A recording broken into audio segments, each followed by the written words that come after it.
Ну все, можно начинать, да? Мы находимся в импровизированной студии. Все хорошо. Значит, мы хотим вам немножко рассказать слово, которое мы питались последние 2 дня, то есть суббота, воскресенье, в каких церквях мы побывали. Надюшка начнет наше повествование, наше переживание и то, о чем мы теперь размышляем и о чем думаем. Надюшка, поехали.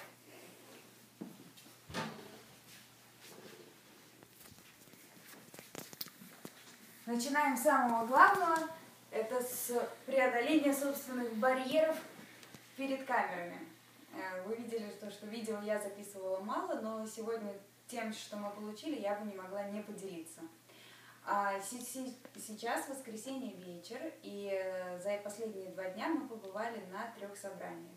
Вчера мы были в церкви у Джошуа Альвареза, и там проповедовал Джошуа, и пастор Милтон, и еще гости, которые приехали к Джошуа на свадьбу. Сегодня мы были в 2 церквях, это церковь Истина и церковь Андрея Шаповалова. И основные моменты, которые запомнились мне, я бы хотела вам сегодня передать.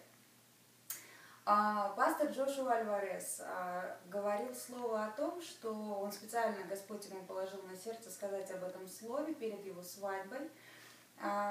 И он приехал на служение буквально за день до своей свадьбы. Он говорил о том, что Царство Божие, оно внутри нас, и оно создано и помещено в нас не для того, чтобы мы были хранителем этого слова, но для того, чтобы мы могли распространять то слово, которое мы получили, чтобы мы могли видеть плоды того, как Господь живет в нас, потому что Иисус Христос ходил по этой земле и совершал дела, которые Господь велел ему делать, Отец велел ему делать.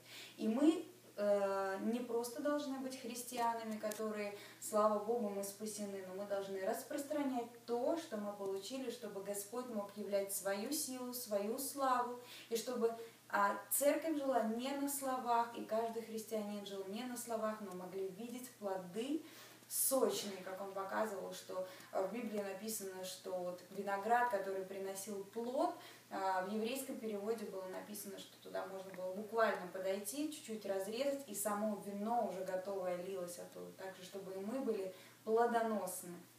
И также приезжал Крис, я не помню, откуда он, и он делился своими свидетельствами, и то, что мне запомнилось больше всего, это часть его видения, где он говорил о том, как важно не смотреть на то, как враг видит тебя и то, что он тебе говорит, а как важно искать себя в Слове Божьем и думать о себе так, как видит тебя Господь. Он говорил, что Господь ему показывал видение, когда он перемещался за реку Иордан, и он увидел большое стоящее зеркало. И когда он подошел к нему, зеркало было, может быть, 20 метров, наверное, он увидел свое собственное отражение, но не такого маленького, какой он есть. Ему буквально там всего лишь 29 лет, и выглядит он молодо, и все его принимают молодо. Он не увидел себя таким. Он увидел себя высотой в 20 метров, и он спросил: Бог, что это? Он сказал: это то, как вижу тебя я.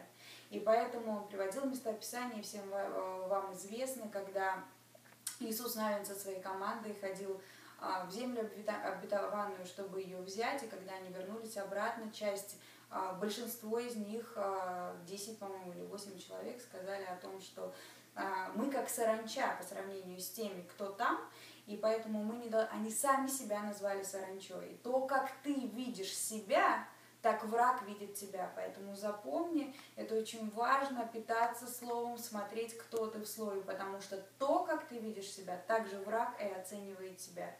И также пастор Милтон, он говорил о том, что мы должны быть очень гибкими, если мы знаем, что мы водимы Духом Божьим. Потому что он сейчас ездил на служение, и так получилось, на ту конференцию, на которую его пригласили, он приехал туда, и оказалось, что он не внесен в списки проповедующих. Он спрашивал: Господь, зачем я здесь, зачем ты меня отправил сюда?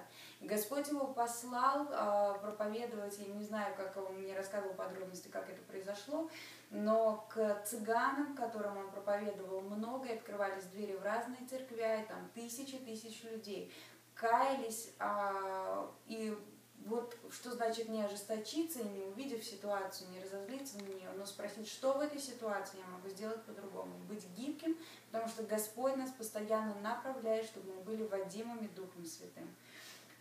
обо всем остальном, очень важном и сильном слове, я думаю, поделится Кирилл. Может, продолжить это видео? Ну давай, до момента, пока оно не остановится.